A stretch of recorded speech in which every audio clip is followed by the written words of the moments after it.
Nepal nằm ở phía nam của dãy Himalaya thuộc khu vực Nam Á, có 1/4 đường biên giới giáp với Tây Tạng của Trung Quốc và 3/4 giáp với Ấn Độ. Chính phía nằm giữa hai quốc gia lớn mạnh, mà Nepal có sự pha trộn giao thoa giữa hai nền văn hóa lân cận Tây Tạng và Ấn Độ, và tạo nên được một bản sắc riêng của đất nước với 35 dân tộc và 92 ngôn ngữ. Người Nepal và người Ấn Độ có phần khó phân biệt về hình dáng, về trang phục hay thực phẩm. Nepal là nơi sinh của Đức Phật, nhưng có đến 80% dân số lại theo đạo Hindu.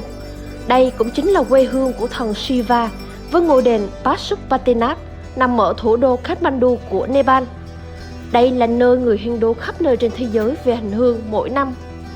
Đây cũng là quốc gia duy nhất trên thế giới sở hữu 8 trên 10 đỉnh núi cao nhất hành tinh, bao gồm cả nóc nhà thế giới, đỉnh Everest, với độ cao 8.848 m so với mực nước biển. Và thủ đô của Nepal chính là Kathmandu, có tuổi đời hơn 1.300 năm tuổi, nên những tòa nhà cổ kính đang xen với những con phố sầm uất sẽ là ngoại hình của thủ đô này. Rồi Linh vừa tận mắt chứng kiến nữ thần sống Kumari và nữ thần sống chỉ xuất hiện một chút xíu thôi mọi người. Người ta nhìn rất là huyền bí và thời gian nhanh quá Linh chưa kịp nhìn luôn. Linh đã bay đến Nepal từ thủ đô New Delhi sau khi kết thúc hành trình 30 ngày một mình khám phá Ấn Độ. Hành trình đưa chiếc áo dài đến với Nepal. Linh vừa bay đến Kathmandu, thủ đô của Nepal này mọi người. Thề luôn là cái khâu nhập cảnh ở Nepal dễ thương xỉu luôn. Mấy anh hỏi thăm rồi cười nói welcome các kiểu, dễ thương lắm. Và ở Nepal thì Linh sẽ xin visa on arrival luôn, là tới sân bay mình sẽ xin visa ha. Mình chỉ cần điền thông tin trước rồi nộp $30 là có thể xong cái khâu nhập cái khâu visa vào Nepal ha. Sân bay Kathmandu ở Nepal nhỏ nhỏ xinh xinh nằm trên một ngọn đồi. Nhìn hay anh, nhìn như kiểu Đà Lạt mình vậy nè. Thật may mắn là hôm nay là thời điểm năm mới của Nepal ha, năm 2080. Ôi thật là thú vị phải không mọi người?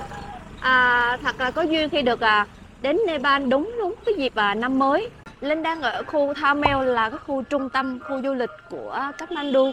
Và ở đây thì hai bên các hàng quán, các cửa hàng quần áo, phụ kiện, rồi rất nhiều những cái sản phẩm lưu niệm khác ha. Nhà hàng, quán ăn, cho nên mọi người đến Kathmandu thì có thể enjoy cái khu Thamel này. Ở Kathmandu thì có đủ các loại phương tiện giao thông hết ha. Ô tô này, xe máy rất là nhiều và xích lô nữa. Ở đây thì Linh thấy khách du lịch là khách nước ngoài, khách Tây rất là nhiều.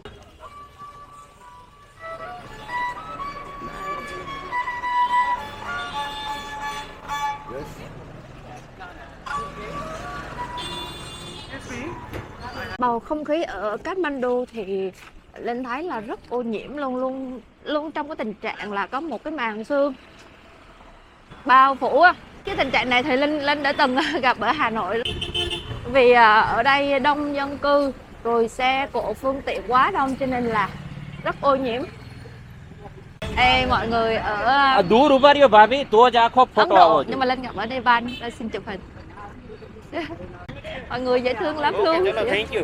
Hi, see, hello, you from India? Yeah, Right? yeah. Where you stay in Gujarat. Gujarat. Ahmedabad. Yeah. Hello.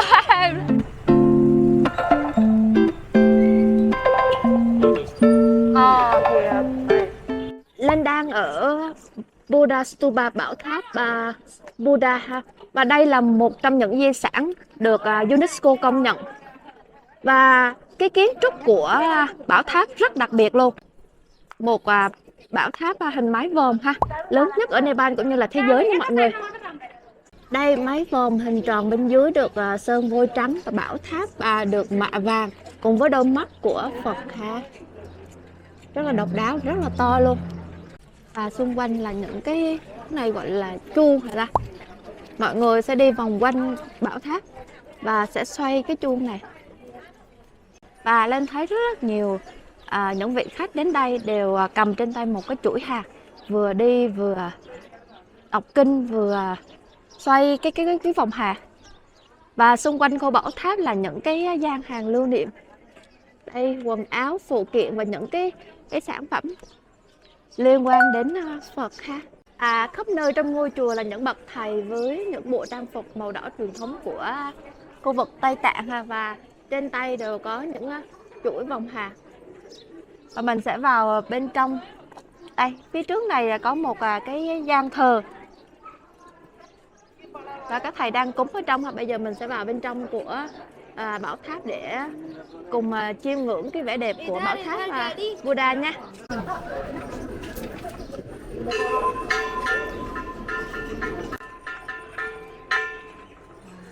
Một công trình mang đậm dấu ấn Phật giáo linh thiêng và chứa đựng nhiều câu chuyện bí ẩn huyền diệu nằm ở vùng ngoại ô phía đông bắc của thủ đô Kathmandu. Nó được xây dựng trên tuyến đường thương mại cổ đại từ Nepal đến Tây Tạng, nơi các thương nhân, du tăng, khất sĩ, hành giả hay dừng chân để nghỉ ngơi và làm lễ cầu nguyện được an toàn trước khi vượt qua dãy Hy Mã Lạp Sơn. Và trong khuôn viên của bảo tháp có một ngôi chùa, bên trong có chứa rất nhiều bức tượng Phật màu vàng cùng một vòng kinh luân rất lớn.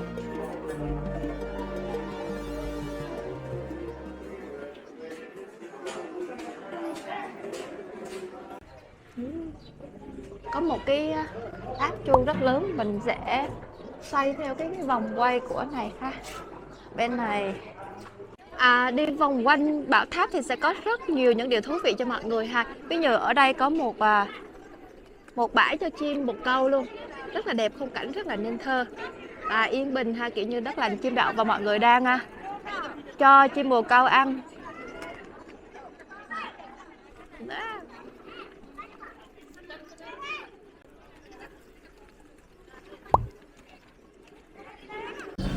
Linh đang đứng ở ngôi đền là Pashupatinas, một trong những cái địa điểm linh thiêng và quan trọng nhất của người Hindu ở Nepal, Kathmandu, Nepal ha. Và hàng năm thì mọi người đổ về đây rất nhiều để tổ chức các lễ hội của người Hindu. Và trước khi vào đền thì mình sẽ phải tháo hết giày dép để gửi ở bên ngoài mới được vào bên trong ha. Và phía trước ngôi đền có rất là nhiều những cái cửa hàng bán các đồ để cúng của người theo đạo Hindu, như là vòng, rồi hoa, rồi các loại vật lễ để cúng ha. Pashupatinath Temple là một trong những ngôi đền lớn nhất của người Hindu trên thế giới ha. Và trong này thì có diện tích đến 246 hectare. Và có một ngôi đền chính của thần Shiva và đến 518 những ngôi đền nhỏ khác nhau. Wow, thật là rộng lớn đó, mọi người. Và cái kiến trúc ở đây của nó rất là đặc biệt. Linh đang đứng ở khu vực bên dòng sông của ngôi đền, là nơi sẽ hỏa táng những thi thể hai bên bờ sông ha. Wow. Đây Linh thấy có những cái tròi riêng và người ta chất củi và người ta đốt. Hơi sợ một chút xíu nha mọi người. Cái khu vực này là người nhà đang ngồi chờ để các thi thể được hỏa táng nha mọi người. Linh đang đứng ở dòng sông Basmati. Đây là cái con sông linh thiêng, nơi diễn ra các hoạt động hỏa táng cũng như các tổ chức nghi lễ của người theo đạo Hindu ha. Và mọi người có nhìn thấy là bên kia sông đang thực hiện nghi thức hỏa táng người chết không? Sẽ chất củi lên, thấy chất củi này và rơm và đốt lên như vậy. Người thân và mọi người sẽ ngồi phía sau. Và cái nghi thức này sẽ được thực hiện bên dòng sông linh thiêng ở Nepal. Dòng sông này là Basmati ha. Khói mây mù mịt luôn. Nên phải đeo khẩu trang, không dám hít cái khói này vào. Người theo đạo Hindu chọn cho mình cách hỏa táng để giải thoát linh hồn. Lửa nó liên quan đến độ tinh khiết và sức mạnh để xua đuổi tà ma quỷ dữ. Người con trai cả hoặc họ hàng là nam giới của người mất sẽ châm lửa ở đám cổ gần miệng người chết. Ngọn lửa thiêng ấy được lấy ra từ ngôi đền kế bên. Và trong quá trình hỏa táng, các thầy tu sẽ thắp nến, cầu nguyện và đọc kinh Veda cho người chết cho đến khi buổi lễ được kết thúc.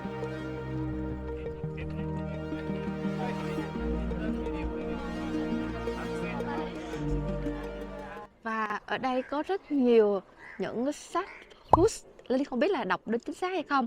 Đây là những nhà tu hành khổ luyện, người ta đến đây để tu và thiền ha. mọi người sẽ thấy được rất nhiều những shot hot trong này. Và có cả những shot hot gọi là nói mà chụp hình để lấy tiền nữa. Thật sự là ngôi đền quá rộng luôn mọi người, giống như một quần thể vậy. Có đến 518 ngôi đền nhỏ khác nhau ha. Và càng lên cao thì cái không khí cũng như cái khung cảnh nó càng yên bình và rất là yêu luôn mọi người. Có rất nhiều bạn dễ thương đến hỏi bạn phải China không? Cũng có vài người đi ngang qua China nhưng mà Linh nghe được là Linh không lên lại liền Vietnamese not Chinese. Rất là thú vị, các bạn ở Nepal rất là dễ thương ha. Và ở thời tiết ở Kathmandu hiện tại thì khoảng 28 29 độ C, nó cũng không có quá nóng, cũng ổn ha. Còn về tối thì nó sẽ hơi lạnh một chút xíu. 12 giờ hôm nay sẽ là thời điểm năm mới của người Nepal, năm 2080. Là có thú vị phải không ạ?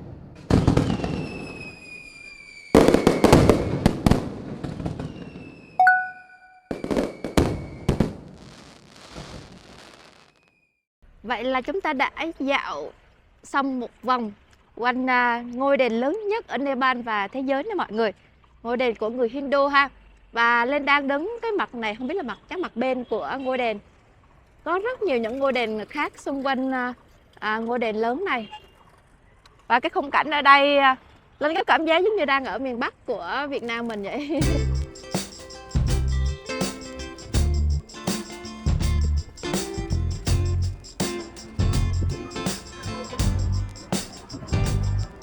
Bây giờ Linh sẽ bắt xe máy để đi đến quảng trường Duba Surya của Kathmandu.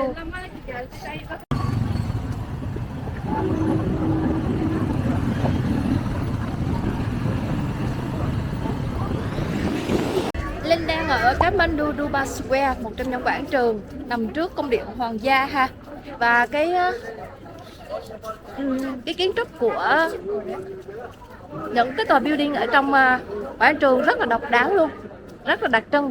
Và hai bên sẽ có rất nhiều những hàng quán cà phê, đồ ăn, các đồ lưu niệm mua sắm. Mọi người có thể ghé đến Duba Square khi mà ở Kathmandu ha. Và ở giữa quảng trường là vô vàn các sạp hàng bán đồ của Tây Tạng nè, vật nè, chuông nè, vòng, quá trời luôn mọi người.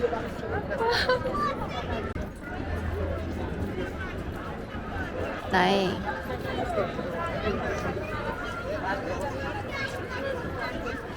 Tô bát. No Vietnamese, not Chinese. Vừa có một thực khách thấy Linh và nói là Chinese. No, I'm Vietnamese. Nusa, Kumari. Kumari. Can go inside? Yeah. Yeah, thank you so So much. our guide around here. Can go inside. Right?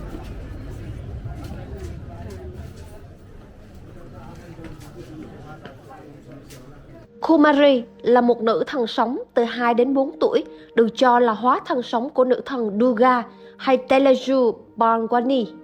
Ý nghĩa trong tiếng Phạn của từ Kumari có nghĩa là công chúa.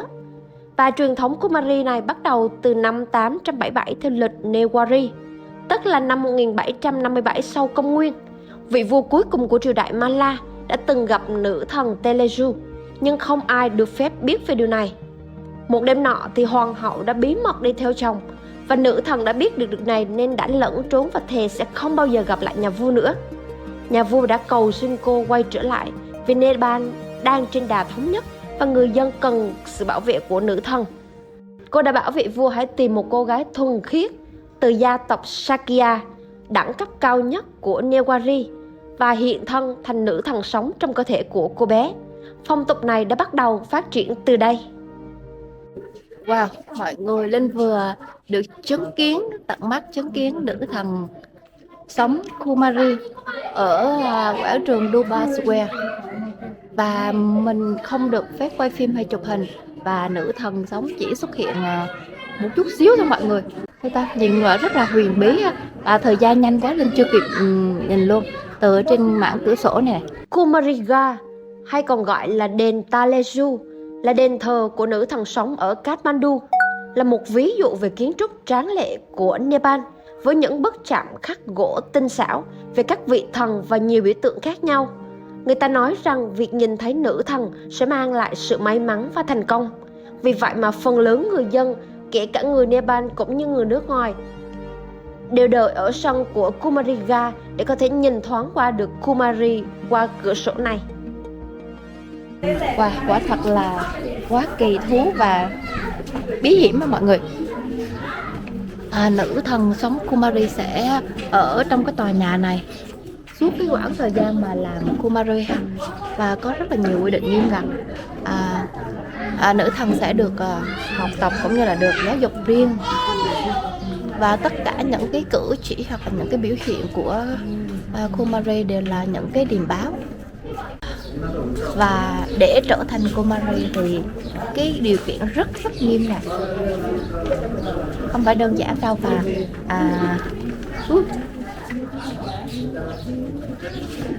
Sau khi được chọn làm Kumari thì cô phải tuân thủ những quy tắc và quy định khác nhau. Chẳng hạn như phải trở thành một cô gái có vẻ ngoài nghiêm túc và rất ít cử động cơ thể, không được phép chạm vào mặt đất ngoại trừ nơi cô được thờ phụng. Và Kumari sẽ được người trông coi và kiệu khiêng. Và Linh có đọc câu chuyện là sau khi mà nữ thần Kumari không còn là giữ cái chức Kumari nữa thì họ sẽ quay về với cuộc sống bình thường. Nhưng mà cái khoảng thời gian ở trong được là Kumari nó rất là dài, đã khiến cho cái cuộc sống của Kumari gặp rất nhiều khó khăn sau khi mà về với lại cuộc sống thực tại. Mọi người ghé đến tòa nhà của nữ thần sống Kumari rất là đông, và mọi người ai cũng gọi là ngạc nhiên bởi vì nữ thần chỉ xuất hiện có vài giây thôi, cho nên mình chưa có kịp nhìn kỹ nữ thần ha. Linh đang đứng trước tòa nhà của nữ thần Kumari ha. Và bên trong thì mọi người sẽ chứng kiến được khoảnh khắc nữ thần nhìn qua khung cửa sổ. Và Linh đã chứng kiến được 2 lần và mình sẽ không được phép quay video hay chụp hình gì hết. Và mỗi lần chỉ được khoảng vài giây thôi mọi người. Một nữ thần với khuôn mặt nhỏ, rất là nhỏ luôn, và được trang điểm make up rất là thần kỳ và kỳ bí ha. Tòa nhà này thì nằm trong cái quảng trường Duba Square. Mọi người nếu như mà muốn được chứng kiến tận mắt xem Kumari nữ thần sống của Nepal, của Kathmandu thì có thể ghé đến quảng trường ha. Và như trước đây thì Linh biết là chỉ có 2 khung giờ nữ thần sẽ xuất hiện ở khung cửa sổ, nhưng mà bây giờ thì Linh thấy là Linh chỉ đứng khoảng 15 phút mà nữ thần xuất hiện 2 lần.